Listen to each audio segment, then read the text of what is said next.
ఇదిగో చూడు, మీ అమ్మా నాన్నని ఏరు పెడితేనే నేను వస్తా. మీ అమ్మా నాన్నతో కలిసి ఉండాలి అంటే మాత్రం నేను నీతో కాపురం చేయలేను అనే అమ్మాయిలకి నేను చెప్పేది ఒక్కటే ఒక మాట.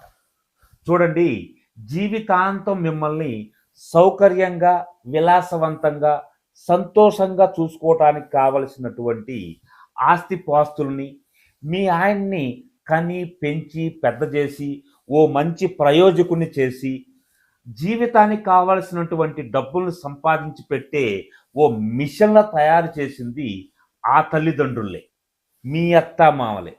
అలాంటప్పుడు వాళ్ళనెక్కడో వదిలేసి మీరిద్దరూ సుఖంగా బ్రతకాలి అనుకోవడం కరెక్టేనంటారా? ఒక్కసారి ఆలోచించండి. అత్తామామలను చూడటం వల్ల పొయ్యేది ఏమీ లేదు. ఇంకా వాళ్ళు మన ఇంట్లో ఉంటే సంతోషంగా ఉంటారు. వాళ్ళు సంతోషంగా